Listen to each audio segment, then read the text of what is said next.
নমস্কার, আপনারা দেখছেন astrologer doctor Gautam Shastri YouTube channel. যারা চ্যানেলটাকে এখনও সাবস্ক্রাইব করেননি তাদের উদ্দেশ্য বলব চ্যানেলটাকে সাবস্ক্রাইব করে সঙ্গে থাকুন। আজকে আমরা আলোচনা করব বৃষ রাশির যারা জাতক জাতিকারা রয়েছেন তাদের ক্ষেত্রে কতটা ভালো যাবে, কতটা খারাপ যাবে, কীভাবে চললে পরে আপনার এই জুলাই মাস 2026 সালটা আপনার জন্য ভালো যাবে। দেখুন, জুলাই 2026 খুব ইম্পর্টেন্ট বৃষ রাশির জন্য, যারা বৃষ রাশির জাতক জাতিকার, কারণ এই সময়টা আপনার জীবনের কিছু স্মরণীয় ঘটনা ঘটবে যেটা আপনার সারা জীবন আপনাকে কুড়ে কুড়ে খাবে। সুতরাং এই মাসটা বৃষ রাশির জন্য অতীব গুরুত্বপূর্ণ। কি করবেন সেটা পরে বলছি অবশ্যই, কিন্তু কি হতে পারে। প্রথম অবস্থায় শরীর স্বাস্থ্য ভালো যাবে না। আপনি উত্তর দিকে চললে আপনাকে টেনে নিয়ে যাবে দক্ষিণ দিকে, অর্থাৎ আপনি আপনার মনকে সঠিকভাবে সঠিক দিশা দেখাতে পারবেন না। কোনো না কোনো চারিদিক দিয়ে আপনাকে ঘিরে বন্ধন করে দেবে এবং আপনাকে চারিদিক দিয়ে আপনাকে সমস্যা তৈরি করবে। একটার পর একটা সমস্যার মধ্যে আপনি ভুগবেন এবং এটা আপনার জীবনে কিন্তু একটা, আবার বলছি, স্মরণীয় ঘটনা ঘটে থাকবে।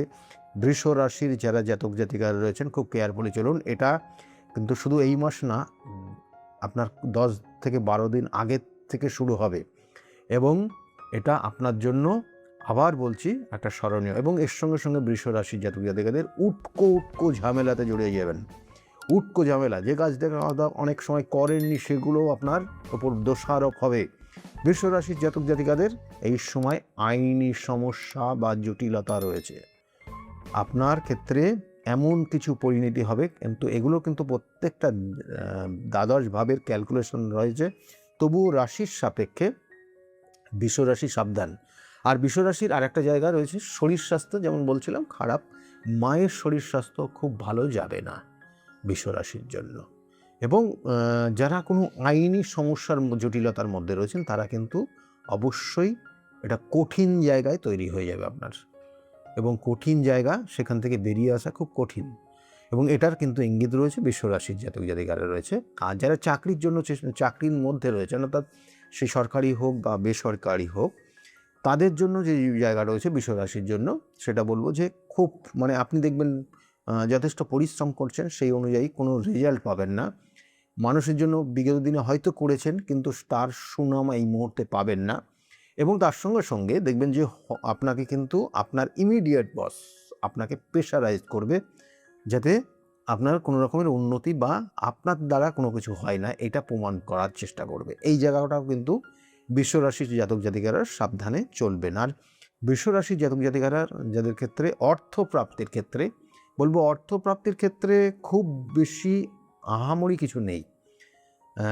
নর্মাল যেমন ছিল তেমনই রয়েছে এখানে দেখা যাচ্ছে, কিন্তু খরচের জায়গাটা বেশি আছে বৃষ রাশির, এবং মানসিক যন্ত্রণা কষ্ট এটা আপনার ক্ষেত্রে কিন্তু রয়েছে। সুতরাং বৃষ রাশি খুব সাবধানে চলুন। আর বৃষ রাশির জাতক জাতিকাদের ক্ষেত্রে যারা স্টুডেন্ট রয়েছে, পড়াশোনার মনোযোগ অবশ্যই বাড়াতে হবে। তাদের পড়াশোনায় মনোযোগ নেই, মানসিক একটা দুশ্চিন্তার মধ্যে রয়েছে, বন্ধু বান্ধবদের সঙ্গে একটা মানে কি বলবো, যে মনের যে মিল সেই জায়গাটা নেই, এবং এটা কিন্তু তার জীবনে অনেক ধরনের সমস্যা তৈরি করছে যেটা স্টাডি রিলেটেড।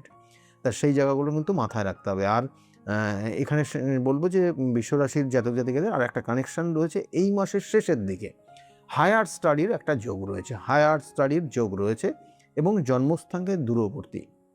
এবং বৃষ রাশির একটা জিনিস বলবো যে এই মুহূর্তে আপনার জন্মস্থান, অর্থাৎ আপনি যে জায়গায় রয়েছেন বসবাস করছেন, তার থেকে আপনি যদি খুব দূরবর্তী জায়গায় যান, অর্থাৎ বিদেশে যদি চলে যান, তাহলে আপনার এই প্রভাব কমে যাবে এবং এটা আপনার ক্ষেত্রে শুভ, এটা বিশেষ করে রয়েছে। আর বৃষ রাশির জাতক জাতিকাদের আর একটা জায়গা, বিশেষ করে বলবো যে যারা চাকরির জন্য চেষ্টা করছেন তাদের জন্মস্থান থেকে দূরবর্তী জায়গায় কর্মের একটা যোগ আসবে জুলাই মাস, সেটাকে কাজে লাগান। আর যারা দাম্পত্য জীবন রয়েছেন, অর্থাৎ ম্যারিড লাইফ যেটা দেখাচ্ছে বৃষ রাশির জাতক জাতিকাদের, মাথা গরম হয়ে যাবে, চট করে রেগে যাবেন, এটা আপনার জীবনের সমস্যা। এবং কোনো কোনো সময় বৃষ রাশির জাতক জাতিকাদের ক্ষেত্রে কিন্তু একাধিক প্রেম ও ভালোবাসার যোগ তৈরি হবে এবং আপনার ক্ষেত্রে আপনার কিন্তু মেয়েরাই আপনার জীবনের সমস্যা তৈরি করবে, জটিল সমস্যা আপনার জীবনে মেয়েরাই তৈরি করে দেবে। এটা কিন্তু কানেকশান রয়েছে বৃষ রাশি, সেই জন্য কেয়ারফুলি চলবেন এই জুলাই মাস।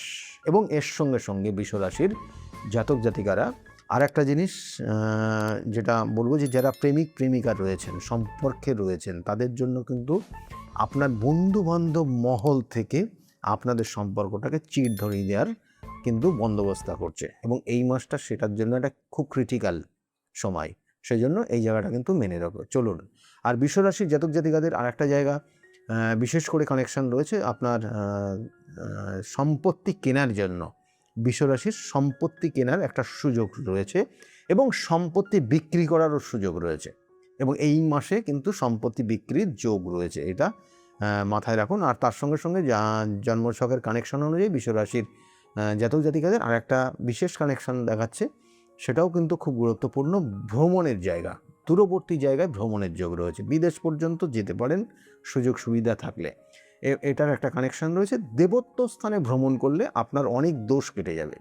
বিশ্বরাশির জাতক জাতিকারা যদি এই জুলাই মাসটা দেবত্ব স্থানে গিয়ে সেখানে যান এবং সেখানে পুজো পাঠ করেন, তাহলে অনেকটা সমস্যা থেকে আপনি বেরিয়ে আসবেন। এবং যেটা করবেন বিশ্বরাশির, কারণ শত্রু কিন্তু আপনাকে চারিদিক দিয়ে ঘিরে ফেলেছে, সেই শত্রুর থেকে বেরিয়ে আসা এবং অন্যান্য শারীরিক সুস্থতা, আইনি জটিলতা, এগুলোর থেকে বেরোতে আপনার সঠিক প্রতিকার তো অবশ্যই রয়েছে, কিন্তু সাময়িক জন্য আপনি শিবের অভিষেক করতে পারেন এবং মহামৃত্যুঞ্জয় মন্ত্র জপ করুন প্রত্যেক দিন সকালবেলা স্নান করার পর।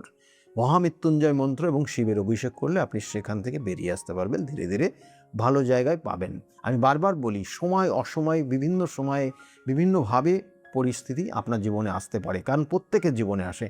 কারণ দশা, অন্তর্দশা, প্রত্যন্তর্দশা, সূক্ষ্ম দশা আমাদের জীবনের যখন জন্মগ্রহণ করেছে তখন থেকে সেটা কিন্তু সঙ্গে রয়েছে, এবং যত দিন বাঁচবে সেই জাতক জাতিকা ততদিন কিন্তু সেটা সঙ্গেই থাকবে।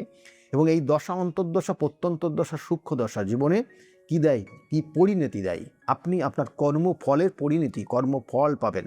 অর্থাৎ কর্মফল মানে আপনি যে কর্ম করবেন সেই অনুযায়ী ফল পাবেন, অর্থাৎ আপনি যে কর্ম করেছেন তার পরিণতি কী হবে সেটা সেই জায়গাতে প্রভাবিত করে আমাদের এই দশা, অন্তর্দশা, প্রত্যন্তর্দশা, সূক্ষ্ম দশা। সেই জন্য কোনো মানুষ একটা সময় খুব ভালো জায়গা থাকে, আবার কোনো কোনো সময় এমন পরিণতি আসে যে মানুষটা একদম ধূলিসাৎ পর্যন্ত হয়ে যায়, শেষ হয়ে যায়, ডিস্ট্রয়েড হয়ে যায় এবং চারিদিক দিয়ে সমস্যায় জড়িয়ে যায়।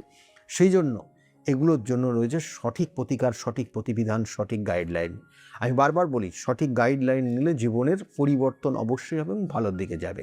কারণ একটা মানুষের কখন ভালো কখন খারাপ আপনি বুঝতে পারবেন না, আপনার জন্মছক, আপনার গ্রহগত কানেকশন আমাদেরকে সেটার জায়গায় ক্যালকুলেশন করে বলে দিতে পারে। আর কখনো কখনো বহুভাবে শত্রু তৈরি হয়, কারণ আপনার জীবনে ভালো পড়ছেন, ভালো খাচ্ছেন, ভালোভাবে চলছেন, আপনার জীবনে শত্রু অবশ্যই আসবে এবং সেই শত্রুকে সঠিকভাবে মোকাবেলা করতে হবে। জীবনে প্রত্যেকটা স্টেপ যে আপনার ক্ষেত্রে মসৃণ হবে তা না, কখনো কখনো বাধা আসবেই, এবং সেই বাধাকে অতিক্রম করে আপনি যখন জীবনের নির্দিষ্ট লক্ষ্যে পৌঁছাতে পারবেন তখন দেখবেন একটা আলাদা আনন্দ অনুভব করবেন, সেটার সঙ্গে মানে অন্য কিছুর কিন্তু মিল পাবেন না। সেই জন্য বারবার বলি, প্রতিকার, প্রতিবিধান, সঠিক গাইডলাইন জীবনকে পরিবর্তন করতে পারে। যদি মনে করেন যোগাযোগ করবেন, নিচের বুকিং নাম্বার রয়েছে বা অ্যাপয়েন্টমেন্ট নাম্বার রয়েছে, এই নাম্বারে ফোন করলে আপনি জানতে পারবেন আমি কোন চেম্বারে কখন কোন সময়ে বসে, এবং সেই অনুযায়ী যোগাযোগ করতে পারবেন। সকলে খুব ভালো থাকবেন। যাওয়ার আগে বলবো, যারা চ্যানেলটাকে এখনও সাবস্ক্রাইব করেনি চ্যানেলটাকে সাবস্ক্রাইব করে সঙ্গে থাকুন, আর যারা অলরেডি চ্যানেলটাকে সাবস্ক্রাইব করেছেন তাদেরকে অসংখ্য ধন্যবাদ রইল। যারা এতক্ষণ ভিডিওটা দেখলেন তাদেরকেও জানাই অসংখ্য ধন্যবাদ। সকলে খুব ভালো থাকুন। নমস্কার।